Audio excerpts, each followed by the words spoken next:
Well, today marks 2 years since the World Health Organization declared COVID-19 a global pandemic. But the WHO voiced its own frustration at people marking the second anniversary of the 11th of March 2020, insisting that the real alarm came 6 weeks earlier. Few people bothered to sit up and take notice. Earlier this week, the UN Secretary General issuing a statement saying that it would be a grave mistake, quote unquote, to think the virus is now a thing of the past. So how far has the world come in terms of fighting this pandemic? Let's bring in the WHO spokesperson, Dr Margaret Harris, who joins us from Geneva via our video link this morning. Dr Harris, it's great to have you with us on the program here in South Africa. Thanks so much for your time. And what are your reflections as spokesperson of the WHO 2 years ago officially declaring COVID-19 a world health crisis? Good morning, Michelle, and thank you very much for putting it in context. Indeed, we did raise the alarm on 30 January. We called it what we call a public health emergency of international concern. Purely, importantly, to stop it actually developing into what we 6 weeks later had to say it had happened, which was a pandemic. And indeed, at that time when we raised the alarm, there were only 100 cases outside of China where it first emerged. And we had had no one die outside of China. And now, sadly, we're looking at over more than 450 million reported cases. And really sadly, at least 6 million people have died from this. So it's been a terrible onslaught for the world, but we have learned a lot. We have learned that we can develop vaccines. We can learn that we can develop treatments. We have learned so much more about the virus. And much of that contribution to that learning has come from South Africa, where the Omicron variant was identified and where also the messenger RNA vaccine hub has been set up. So the world is in a better place, including, thank you very much, South Africa, to keep fighting not only this virus, but the next one that's going to cause us problems. And of course, we've all learnt a lot of lessons, haven't we, over the past 2 years. Countries have learnt about their own responses to a global health crisis like COVID-19. The WHO, which faced its own criticism in its handling of the early days of the pandemic. What do you reckon are the big lessons for your organization? So we certainly feel that we need to when we raise the alarm, it needs to be clear to the world to take it seriously. So unfortunately, as you said, many countries didn't take our raising of the alarm as something that meant that they had to really scramble their health systems, get things ready, really start testing, really start tracking, really get the hospital systems working. Now, some countries did, and they managed a lot better. So it wasn't like the scorecard isn't terrible all round.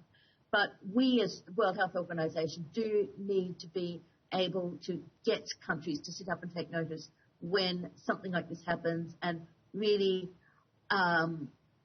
we feel that we need to get better at getting the world to collaborate. I've got on my screen here the opening remarks at that briefing that was held on the 11th of March 2020 by the WHO's Director General, Tedros Ghebreyesus. And the numbers that he quoted in making this announcement, he talked about a 13-fold increase in the number of COVID-19 cases around the world. The number of affected countries has tripled. He talked about 118,000 confirmed COVID-19 cases in 2020, the 11th of March of 2020. Incredible to look at that statement now, isn't it, Dr. Harris? When we take a look at the numbers that we're seeing now, 453, almost 454 million cases of COVID-19 confirmed globally. It certainly is, and it certainly is a place that we never wanted the world to be in. That, again, there was the means of stopping it. The means of stopping it was doing really extensive testing, extensive contact tracing, and really stamping it out at the beginning. This virus is very much, once you let it out, it doesn't want to be, it's much, much harder to contain. So that's really those 6 weeks between the time we raised the alarm declaring it a public health emergency and the time then we had to say it's characterized as a pandemic. Those were really, in many parts of the world, a lost 6 weeks, and something we all have to do a lot better next time with. And we've been talking about the fact that, you know, it would be dangerous for us to think that we've come to the end of the COVID-19 pandemic. Just taking a look at the news wires this morning, Hong Kong is once again seeing a peak in COVID-19 cases. I understand they were looking at 50,000 cases a day. That was last week. Several other countries also looking at increasing its cap on overseas visitors.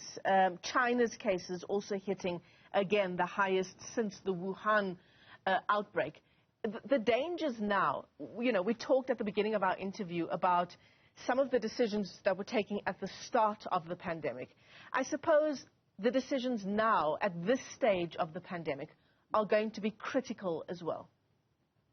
You're absolutely right. And there need to be decisions taken in the light of this thing is still here. Unfortunately, because people are very tired of the pandemic, there's been a desire to say, oh, move on. There's something else to deal with. But as you mentioned, with those numbers, I'm looking at the list of countries that reported the most number of cases just over the last 24 hours, and they are in all parts of the world. It's topped by the Republic of Korea, Vietnam, but we also have very large numbers being reported in Germany, Netherlands, Brazil, France, Japan, Russian Federation, Austria, Italy. Those are the countries that reported most in the last 10 days, in the last 24 hours. So you can see it is still a huge outbreak that's raging. Unfortunately, in people's minds, they want to move on, but decisions to stop it, as you say, are absolutely critical, and the work must still go on with the same energy, particularly getting the vaccination rolled out. Certainly. And there are so many challenges that we can list. There are so many difficult, heartbreaking moments we can list over the past 2 years. So many people have lost loved ones, and they continue to do so. So many families have been separated for the past 2 years. So the difficulties and the challenges are there, and many of us have experienced them for ourselves. What for you were some of the, I don't want to use the word highlights, but some of the incredible ways that humanity came together over the past 2 years?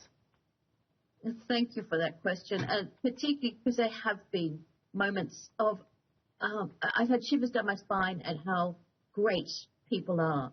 And one of them was actually very early on, 12th February, when all the scientists around the world came together. We called them all together as part of something we called the Research and Development Blueprint, and said, okay, what is the research we need to do absolutely now? Get it going to get some answers. Clearly the vaccines, but also what kind of treatments, what do we need to understand about this virus? All the scientists came together, and they were coming up with questions and potential answers right away and racing off to do the work. And as you know, we had vaccines by the end of the year. But it was that moment, hearing them all, hearing the energy, hearing the desire to help, that really, as I said, shivers down the spine, but also tears to the eyes.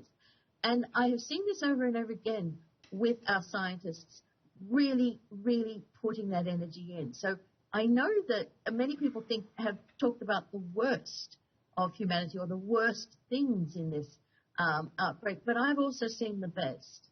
The best trying to prevent the worst happening. Certainly. Dr. Margaret Harris is the WHO spokesperson, joining us live from Geneva this morning. Thank you so much for joining us and reflecting on the past 2 years, the 11th of March 2020, when the WHO officially declared COVID-19 a pandemic.